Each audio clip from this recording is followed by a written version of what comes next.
Hi friends, thank you very much for clicking ABC Learning English Solution. Friends, today on this podcast we are gonna discuss about the finite and non-finite verb. That means on this podcast we will discuss what is finite verb and what is non-finite verb. My dear friends, you know the verbs are divided into two parts. That is, one is finite, another one is non-finite. Now the fact is that what's the meaning of finite? What does it mean and what does it mean also? So we should know clearly about all these things. So my dear friends, first of all, I would like to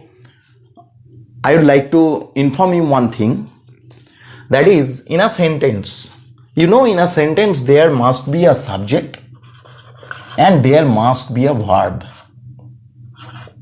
We all know it. Sometimes there may be the object or the complement.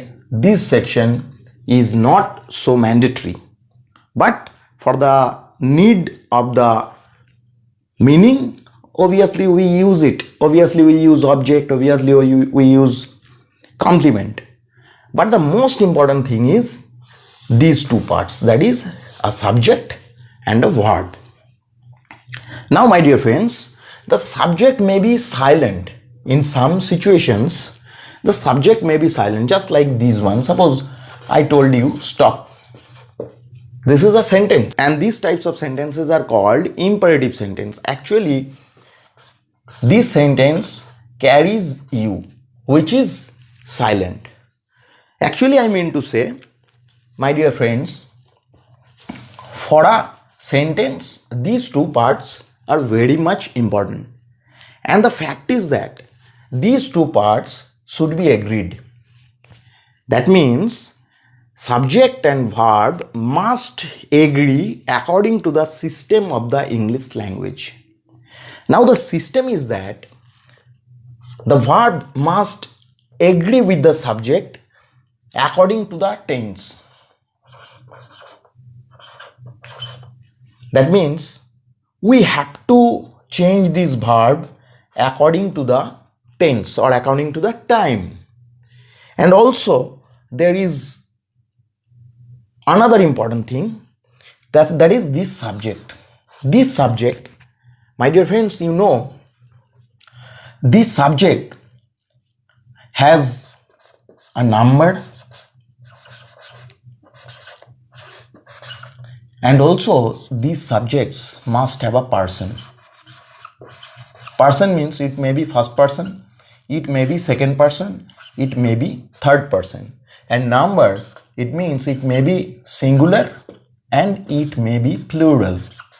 So my dear friends, whenever we'll write down a sentence, obviously we have to remember these three things.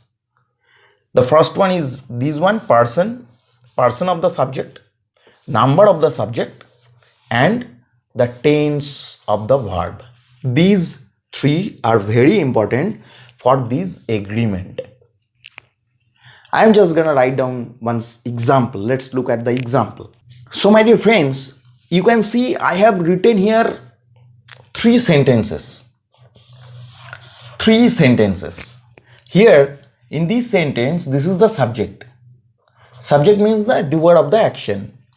The action is play here, or this is the verb, and football, that is the receiver of the action, so it is the object.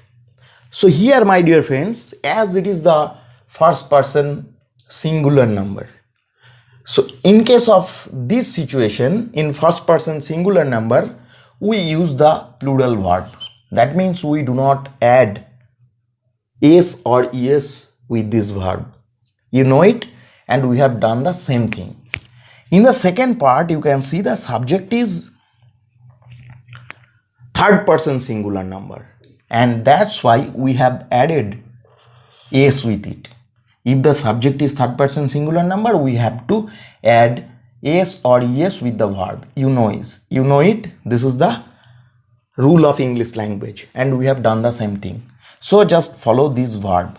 At first the verb is play, In the second sentence, the verb became plays because we have changed the person of this subject. That's why the verb changed. Again, the subject is I, and this is the past form of the verb.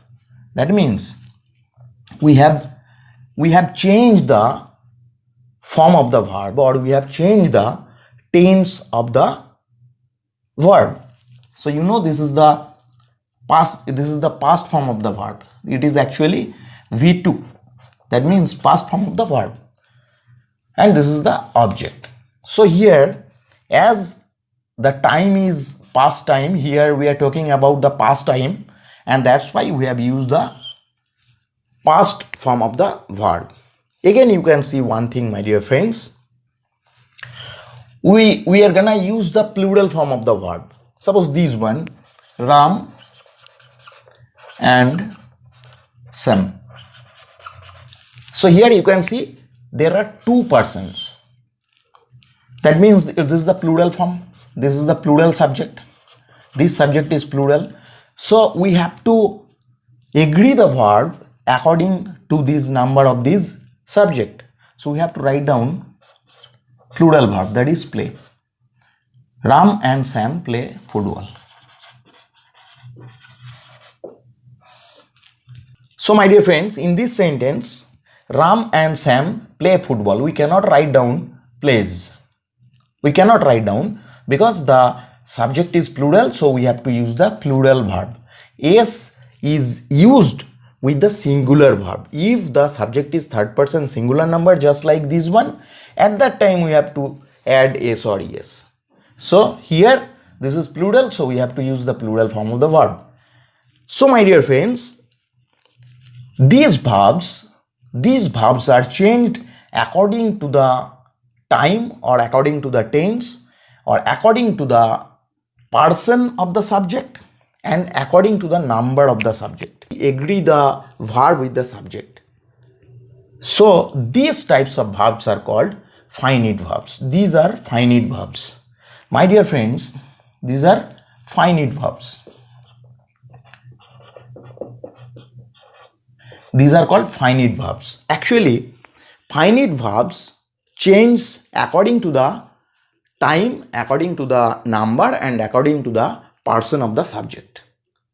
And my dear friends, in case of non-finite verb, think about this one.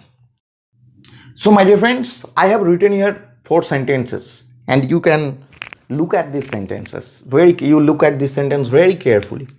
Here, subject is I, like is the verb, main verb of this sentence, then to play, then football. So here, to play, this is an infinitive. This is not a verb here. Rather, this is the noun. It's not a verb here. And as a result, we cannot change the form of this one, even though it is formed with the help of a verb. Not only that, it has a force of a verb, and you can see it is carrying one object. And you know the verb takes object. A noun does not take an object. That means in this form there is the force of a verb as well as a noun. But here it will be treated as a noun, and that's why we will not change the form of this word. In the second sentence, you can see he likes to play. You can see, my dear friends, in 2 of these sentences I have used the same words. Only the difference is that as it is changed, it is third person singular number, the main verb is also changed. It is the agreement, subject verb agreement. We have applied the rules of subject verb agreement here, and this part is same, just like the previous one. It is not changed. In the third one, you can see they like swimming. They is the plural form. We have used the plural verb, and swimming, it is the gerund here. even though it is the verb form, but here it is not acting as a verb, rather it's a noun. And that's why this part is not changed.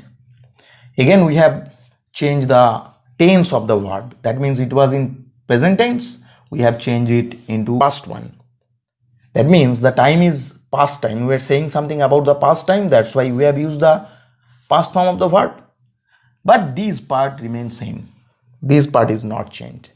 So here, my dear friends, these are called non-finite verbs. So my dear friends, the verbs which are changed according to the tense or according to the subject, I mean to say the number and the person of the subject. The number and the person of the subject, some of the verbs are changed and some of the verbs remain same. Those which are not changed are called non-finite verb, and those which are changed are called finite verb. So my dear friends, we should know all these things very clearly, and then only we can move forward. And this section, this non-finite section, maybe it's a part of advanced section, even though it is widely used in English language, maybe in written, maybe in spoken English. Actually, my dear friends, these are, you can say, these are the ornaments of the language. And if you use these types of non-finite verbs in your sentence, it will enrich the quality of your writing, it will enrich the quality of your speaking. That's why these are very important. So friends, let's think about the structure of finite and non-finite verbs. My dear friends, finite verbs, actually finite verbs, these are divided into two parts. One is called transitive verb, another one is called intransitive verb. So we'll discuss it later on, but today we'll focus on this part, that is non-finite part. So my dear friends, non-finite verbs, these are subdivided into three parts. One is called gerund, second one is called participle, and the third one is called infinitive. Actually, my dear friends, this is the form of the gerund, that is present form of verb plus ing. That means verb with ing. This is the form of gerund. Verb with ing, this is also the form of participle, and infinitive 2 plus b1, this is the form of infinitive. Now my dear friends, there is no such division of gerund in English language, and again participle is subdivided into three parts. One is called present participle, and the form of present participle is verb with ing, present form of verb and ing. And past participle means, you know, my dear friends, in conjugation of verbs, you have seen there are three forms of a verb. One is called present form, another one is called past form, and the third one is called past participle form. Generally, we call it V3. That means third form of the verb. Normally, ed, t, en, these are seen at the end of this verb, just like this one. Suppose eat, the past form is ate, and the past participle form is eaten. Or do, did, done. And most of the verbs, they carry ed, just like played. So in this way, the past participle forms are used. And the perfect participle, and having plus V3. This is the form of perfect participle. My dear friends, we will discuss all these things separately in separate videos. It will be very clear to you then.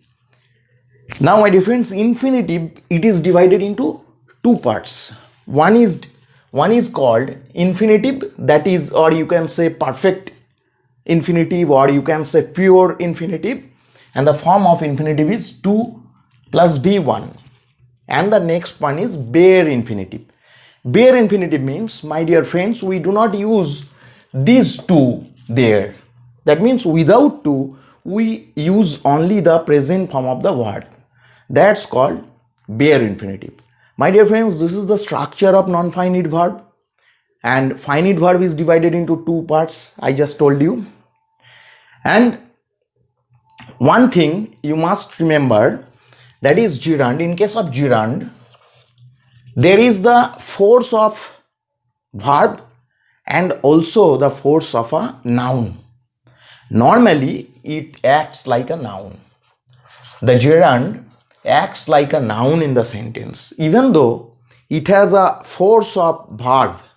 That's why it is called verbal noun. Sometimes it is called verbal noun.